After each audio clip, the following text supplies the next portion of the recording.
أعوذ بالله من الشيطان الرجيم. بسم الله الرحمن الرحيم.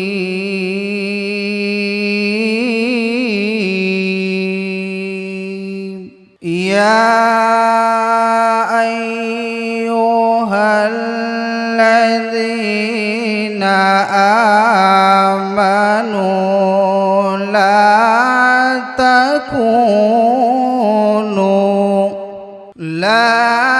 تكونوا كالذين آذوا موسى فبرأه الله.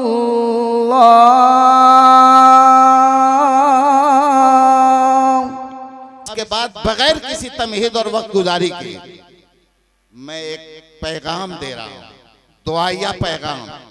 یقیناً آپ سنیں گے تو یہاں سے لے کر وہاں تک آمین کی صدائیں بلند ہو جانی چاہیے، اور اس کے بعد آپ کا مدعا آپ کے سامنے انشاءاللہ پیش خدمت ہوں گے.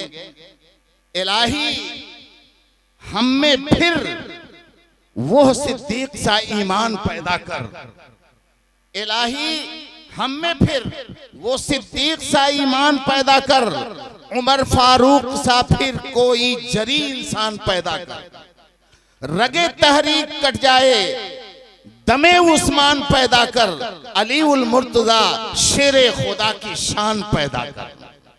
آمین ثم آمین. یہ میں نے یہ شعر اس لیے پڑھا ہے کہ اب اس کے بعد جو ہمارے سامنے خطیب آ رہے ہیں، جو جواہرات کو لٹانے کے لیے آ رہے ہیں، میں ان کا نام بڑے ادب و احترام کے ساتھ فاضل نوجوان مقرر خوش بیان حضرت مولانا ابو بکر صدیق صاحب استاد حدیث و ادب دارالعلوم دیوبند سے تشریف لائے ہوئے ہیں. حضرت سے درخواست ہے خطابت کے لیے آ جائیں. ندوۃ العلماء جی تشریف لائے. ٹائم سب کو دے دیا گیا.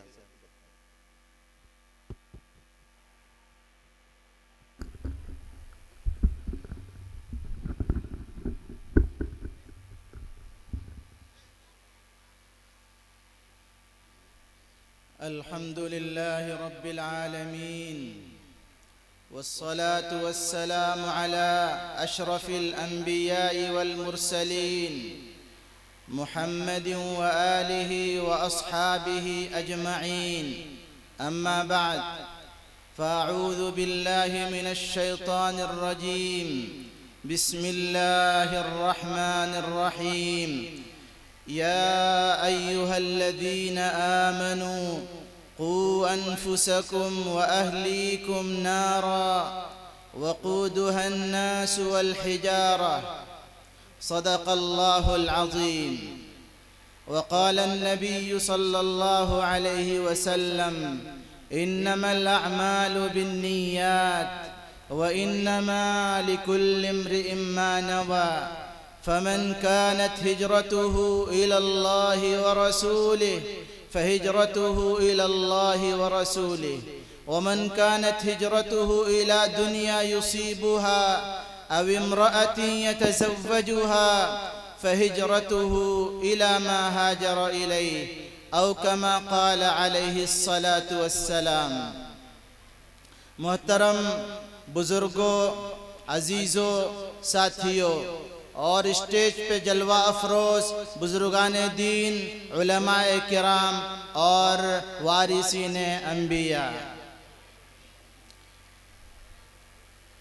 آج کا جلسہ مدرسہ جامعہ عمر فاروق کسیہ کا سالانہ جلسہ ہے. ایک ایسا جلسہ ہے جو مختلف نوع ہے. ایک طرف یہ جلسہ سالانہ کارکردگی کا اظہار ہے، دوسری طرف اس مدرسے نے جو کمالات ظاہر کیے ہیں، جو اس کے پھل نکلے ہیں، جو اس کے ثمرات نکلے ہیں، جو اس کے نتائج نکلے ہیں، ان کو عزت بخشنا، ان کے سر پہ تاج شرافت عطا کرنا اور ان کو عمامہ باندھنا اور ان کو گلدستہ عقیدت پیش کرنے کے لیے اس جلسے کا انعقاد ہوا ہے۔ اور دوسری طرف اس جلسے کے ذریعے معاشرے کو، عوام کو ایک پیغام دینا ہے اور مدرسے کی افادیت و اہمیت اور دین پر بقا اور دین پر سلامتی سے قائم رہنے کا دار و مدار جس پر ہے اس کے حقائق کو واضح کرنا ہے۔ عزیزو، ایک بات ذہن میں رکھ لیں، مدارس اس کی حیثیت ایک بجلی ہاؤس کی ہے، ایک پاور ہاؤس کی ہے۔ جو بجلی گھر کی جو اہمیت ہوتی ہے وہ مدارس کی اہمیت ہے۔ مدارس کی مثال ایک انسان کے جسم کے اندر دھڑکتے ہوئے دل کی ہے۔ دل میں دھڑکن باقی ہے تو پھر انسان کی زندگی کی رمق باقی ہے۔ اگر دل کی دھڑکن بند ہو گئی تو انسان کی زندگی کی رمق ختم ہو جائے گی۔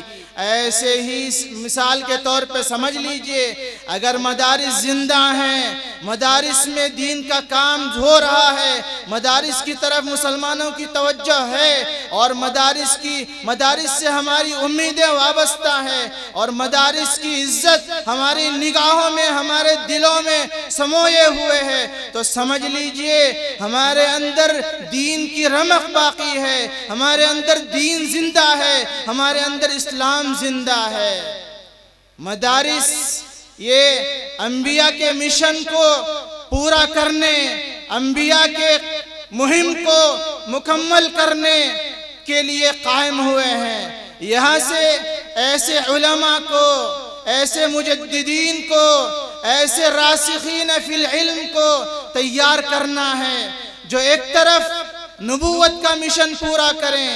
نبوت نبی احمد مجتبی محمد مصطفیٰ صلی اللہ علیہ وسلم رحمت للعالمین جو پیغام اللہ کے پاس سے امن و شانتی کا، امن و سلامتی کا، عزت و کامرانی کا، کامیابی و سربلندی کا، دنیا میں بھی کامیابی اور آخرت میں بھی سربلندی کا جو پیغام، جو زندگی میں بھی کام آئے، جو مرنے کے بعد ہمیشہ کی زندگی میں بھی جو سرخرو و کامیاب کرے اور دنیا میں جینے کا طریقہ سکھائے اور دنیا میں عافیت اور سکون اور چین کی زندگی اور امن و امان، شانتی، سلامتی نام ہے، اسلام نام ہے سلامتی کا، ایمان اسلام نام ہے عافیت کا، اسلام نام ہے محبت اور دوستی کا، اسلام نام ہے محبت کو عام کرنے کا۔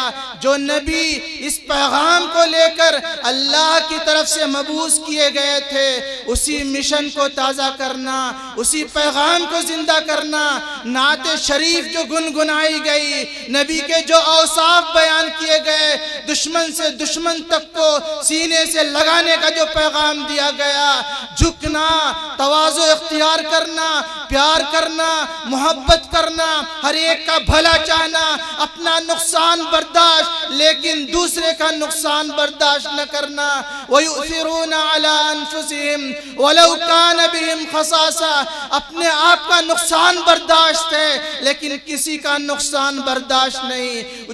جس نبی نے یہ فرمایا خیر الناس انفعهم للناس، سب سے بہترین لوگ وہ ہیں جو لوگوں کے لیے زیادہ، اللہ کے عیال کے لیے، اللہ کے مخلوق کے لیے، اللہ کے بندوں کے لیے جو سب سے زیادہ کام کے ہوں، جو سب سے زیادہ اللہ کے بندوں کے کام آئیں۔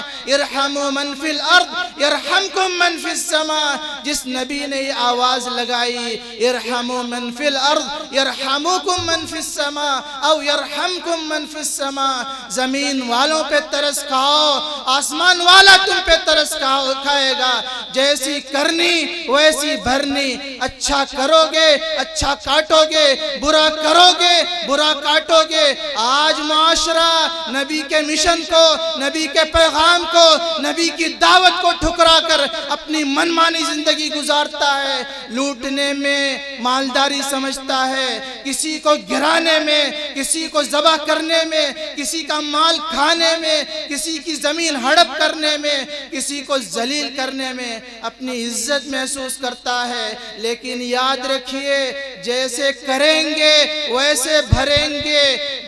باپ اپنے باپ کے ساتھ جو کرتا ہے، بیٹا اس کے ساتھ ویسا ہی کرے گا۔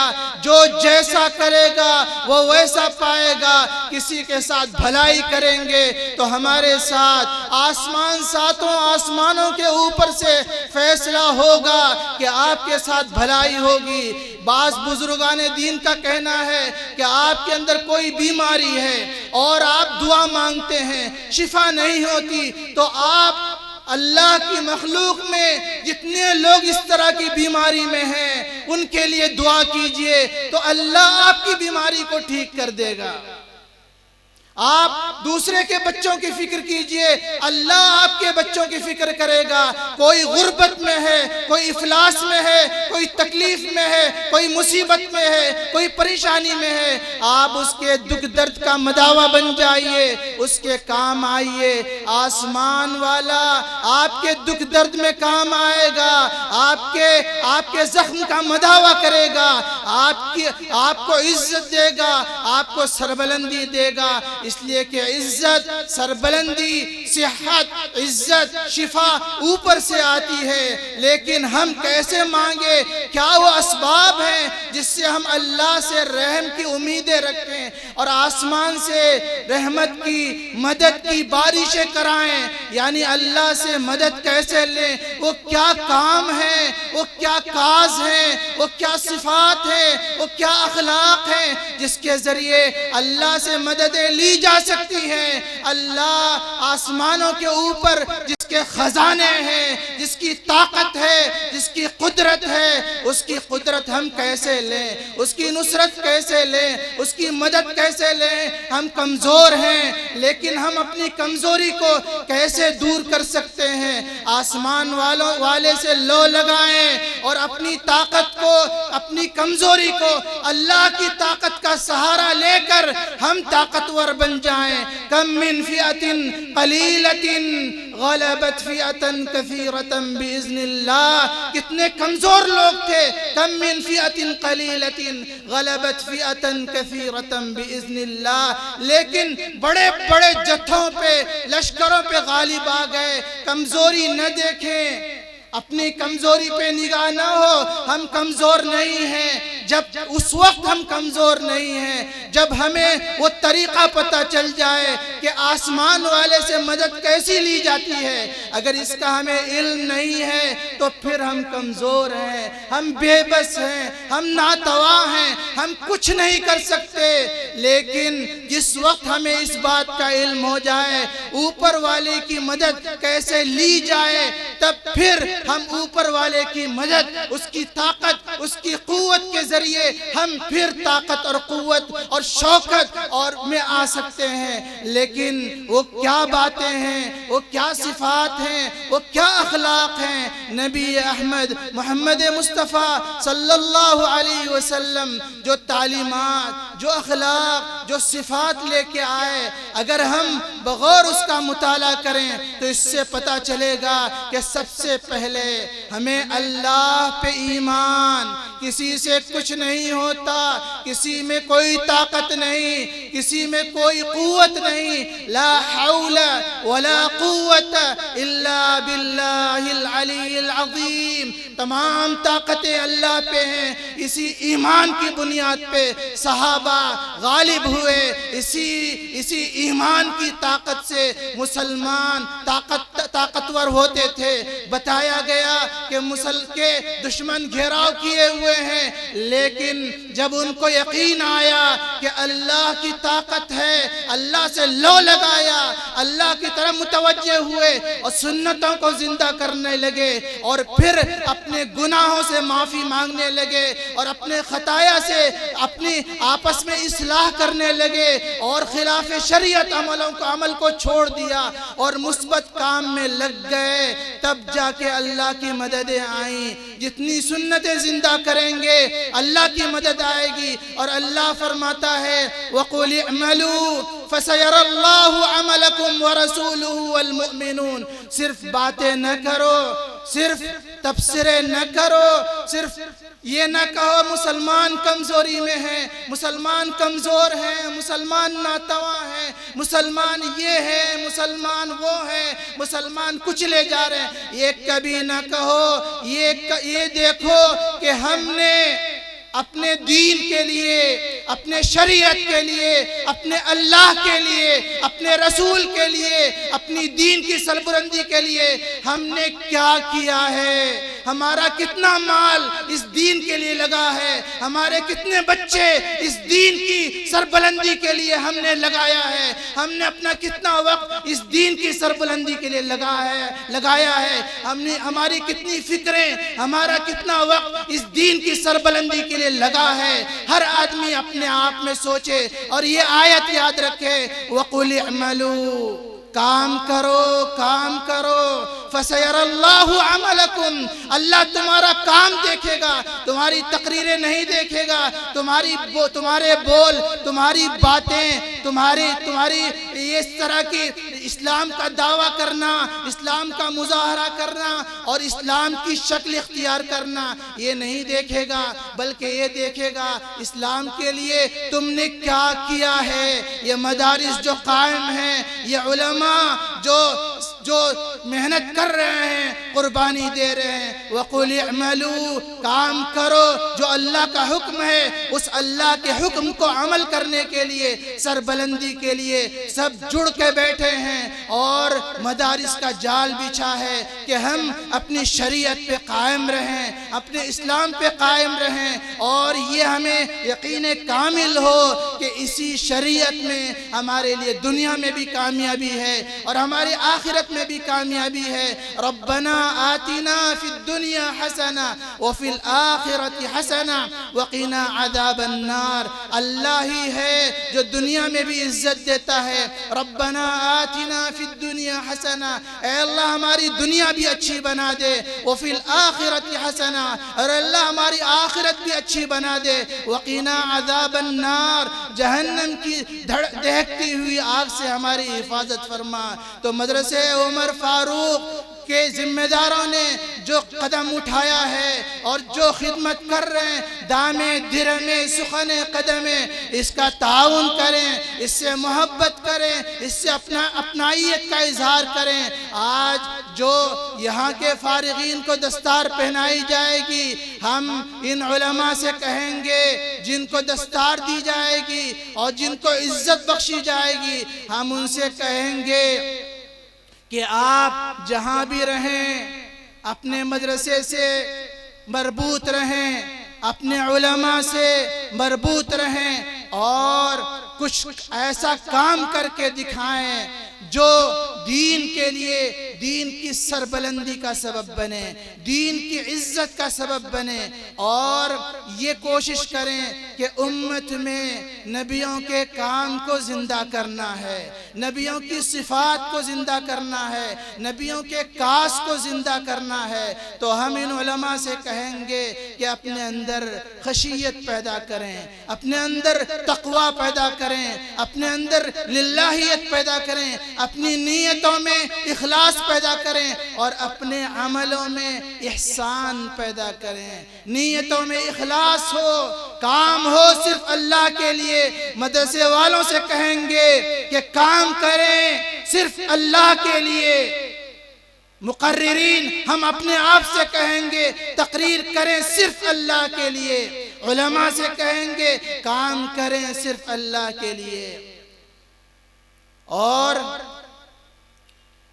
کام میں بہتری کرنے کی کوشش کریں۔ ہم علماء سے اور ہم عوام سے کہیں گے کہ اپنے کام کو بنا کے پیش کریں، اپنے کام کو سنواریں، اپنے کام کو اچھا سے اچھا کرنے کی کوشش کریں۔ کام جب اچھا ہوگا تو اس کا وزن ہوگا، اس کی قیمت ہوگی۔ اگر کام جیسے کوئی چیز ہے، ایک ہی طرح کی دو چیزیں ہیں لیکن ایک میڈ ان چائنا ہے اور ایک میڈ ان جرمنی اور ہنگری ہے، دونوں چیز ایک ہے لیکن خریدنے والے کہتے ہیں کوالٹی اچھی ہونی چاہیے۔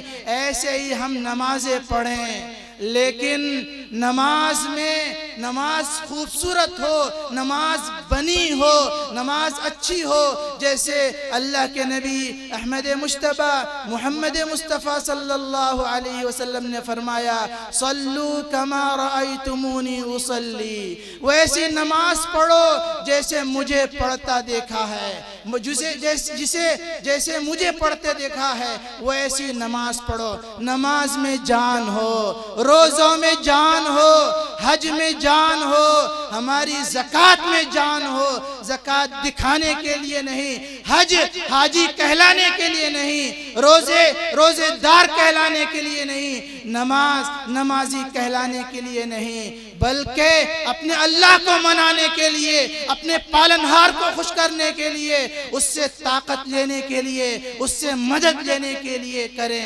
تو اپنے کاموں میں احسان پیدا کریں۔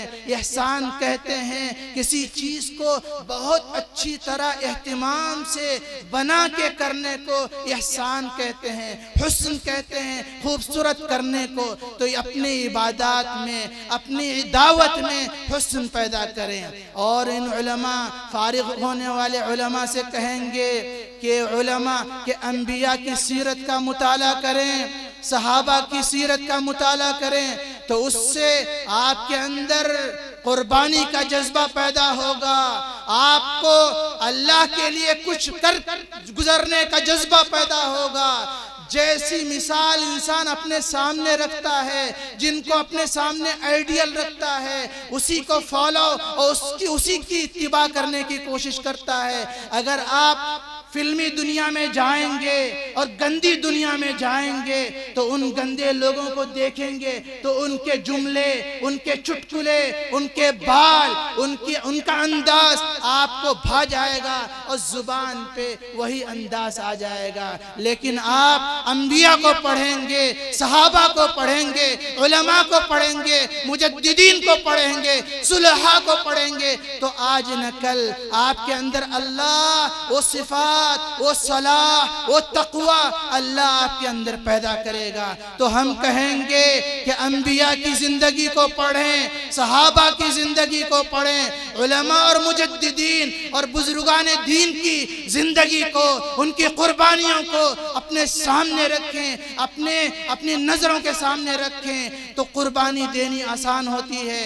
انسان آج سوچتا ہے میں نے مدرسے کے لیے بہت کر دیا، آج ہم نے دین کے لیے بہت قربانی دے دی، لیکن ہمارے سامنے جب صحابہ کی زندگی ہوگی تو ہمیں لگے گا ہم نے اپنا انگلی کا پور بھی نہیں کٹایا ہے، ہم نے کچھ بھی نہیں کیا ہے، تو کرنے میں مدد ہوگی۔ تو صحابہ کی زندگی، علماء کی زندگی کا مطالعہ کریں۔ اور ایک اور بات ہے، اپنے دل کو صاف کریں، اپنے دل کو پاک کریں، اپنے دل کے اندر اللہ کا خوف، اللہ کی خشیت، اللہ کا تقوی اور طہارت اور غیبت سے بچنا، اور اپنے آپ کو اللہ کے لیے، دین کے لیے وقف کرنے کا جذبہ ہو۔ جیسے حضرت ابو بکر صدیق کس بنیاد پہ بنے؟ اس لیے کہ ان کے اندر اتنا دھڑکتا دل تھا، ایسا دھڑکتا، ایسا دل تھا جو اللہ پر یقین سے معمور تھا، اور ایسا رونے والا دل۔ جب نماز کے لیے ان سے کہا گیا تو حضرت عائشہ نے فرمایا انہو بکا، میرے ابا جان تو بہت رونے والے ہیں، جب نماز پڑھانے کے لیے کھڑے ہو جائیں گے تو رونے لگ جائیں گے، تو وہ کیا نماز پڑھا پائیں گے؟ تو ایسا دل، حضرت ابو بکر صدیق والا دل، حضرت عمر فاروق والی ہمت، حضرت عثمان غنی والی سخاوت، اور حضرت علی مرتضی والی بہادری اور ان کا علم، یہ جب جمع ہوگا تو پھر ہمارے فارغین، مدرسے عمر فاروق کے فارغین، پھر انبیاء کے کام کو پورا کریں گے، انبیاء جو مشن چھوڑ کے گئے ہیں اس کو پائے تکمیل تک پہنچائیں گے، اور قیامت تک یہ مشن جاری رہے گا، یہ مہم جاری رہے گی، یہ کام جاری رہے گا۔ علماء انما یخشى اللہ من عبادہ العلماء، علماء کے اندر خشیت ہو، علماء کے اندر للہیت ہو، اور جو مستورات ہیں، جو عورتیں ہیں، ہم ان سے کہیں گے کہ یا ایہا الذین آمنوا قو انفسکم و اہلیکم نارا، اے ایمان والو اپنے آپ کو، قو انفسکم و اہلیکم نارا، اپنے آپ کو، اپنے جگر گردوں کو، اپنی اولاد کو، اپنی نسل کو، اپنی گود میں پلنے والی اولاد کو یہ جہنم کی آگ سے بچاؤ۔ یہ ماں کی ذمہ داری ہے، یہ باپ کی ذمہ داری ہے، یہ ذمہ داروں کی ذمہ داری ہے، یہ بڑوں کی ذمہ داری ہے کہ اپنے آپ کو جہنم کی آگ سے بچانا اور اپنے بچوں کو جہنم کی آگ سے بچانا، اور ان کو دہریہ، ان کو مشرک، ان کو عیسائی، ان کو یہودی ہونے سے بچانا۔ کل مولود یولد علی الفطرہ، ہر انسان فطرت اسلام پہ پیدا ہوتا ہے، فطرت سلیمہ لے کے پیدا ہوتا ہے۔ فَأَبَوَاهُ يُحَوِّدَانِهِ أَوْ يُنَصِّرَانِهِ أَوْ يُمَجِّسَانِهِ، ماں باپ ذریعہ بنتے ہیں۔ ہر بچہ مسلمان ہوتا ہے لیکن ماں باپ اس کو غلط عقیدے کی طرف لے جاتے ہیں، اس طرح کہ غلط معاشرے میں، غلط ماحول میں، غلط اسکول میں جانے کی اجازت دے کر غلط لوگوں کی صحبت اختیار کرنے کی وجہ سے وہ پھر غلط عقائد اختیار کرتے کرتے ماں باپ کا نافرمان، معاشرے کا باغی، اسلام کا باغی، اور پھر دین کو قربان کرنے والا، دین کو ذبح کرنے والا ہمارا بچہ جس کا نام ہم نے عبداللہ رکھا تھا، جس کا نام ہم نے عبد الرحمن رکھا تھا، لیکن یا ایہا الذین آمنوا اتقوا اللہ وکونوا مع الصادقین، اے ایمان والو اللہ سے ڈرو، نیک لوگوں کے ساتھ رہو۔ ہمیں یہ حکم تھا اللہ کا، اللہ کے نبی کا، لیکن ہم نے اپنے جگر گوشے کو یہودیوں کے حوالے کیا، عیسائیوں کے حوالے کیا، غیروں کے حوالے کر کے اپنے بچے کو نافرمان بنایا، اپنے بچے کو باغی و طاغی بنایا، اپنے بچے کے ہاتھ سے اپنے اسلام کو ذبح کیا۔ ایسا کام نہ کریں، بعد میں نہ پچھتائیں، اللہ کے یہاں پکڑے جائیں گے، آپ پکڑے جائیں گے۔ اور کوشش یہ کریں ہمارے معاشرے میں ایسے صلحاء، ایسے علماء، ایسے اتقیاء، ایسے ابرار لوگ کی بڑی تعداد ہو، ایسے لوگ ہوں جن کو پتا ہو کہ کون سا جملہ کفر تک لے جاتا ہے، کون سا جملہ ایمان پہ قائم رکھتا ہے، کون سی حدود ہیں جو حلال کی ہیں، کون سی حدود ہیں جو حرام تک لے جاتی ہیں۔ ایسے معاشرے کو زندہ کرنا ضروری ہے، تو یہ مدارس اس کام کو اچھی طرح ادا کرتے ہیں، تو ان مدارس کا ساتھ دینا، ان مدارس والوں کی عزت کرنا، اس مدارس میں جو ذمہ دار ہیں، جو طلبہ ہیں، ان کا دامے درے میں تعاون کرنا ہمارا ایمانی، ہمارا اسلامی، ہمارا اخلاقی فریضہ ہے۔ اس کو ہم سمجھیں۔ اگر یہ احساس لے کے ہم چلے گئے کہ مدارس کا ساتھ دینا ہمارا فریضہ ہے، تو آج کا جلسہ کامیاب ہے، اور ہم پھر ترقی کے منازل طے کرتے چلے جائیں گے۔ ہم ادبار، ہم زوال، ہم گرنے کے بجائے انشاءاللہ ہمیں اللہ تعالیٰ اوج سریا تک پہنچا دے گا، ترقی کے منازل طے کرائے گا۔ وآخر دعوانا ان الحمدللہ رب العالمین۔ ماشاءاللہ ماشاءاللہ، بہت حد تک، بلکہ کہتا ہوں کہ اس سے بھی زیادہ جو سوچا تھا اس سے بھی سوا اللہ تعالیٰ نے انہیں نوازا ہے، اور ان کی پوری بات اپنے مختصر سے وقت میں اتنی جامع بات ہوئی کہ ہم نے اس کا خلاصہ نکالا ہے۔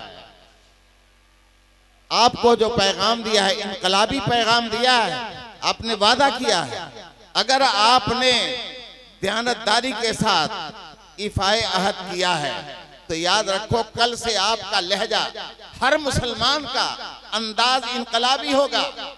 اور یہ چلا چلا کے کہے گا یہی کام دو لگے ہیں میری زندگی کے پیچھے، فقط دو کام، یہی کام دو لگے ہیں میری زندگی کے پیچھے، میں جھکوں خدا کے آگے اور چلوں نبی کے پیچھے صلی اللہ علیہ وسلم۔ اب اس کے بعد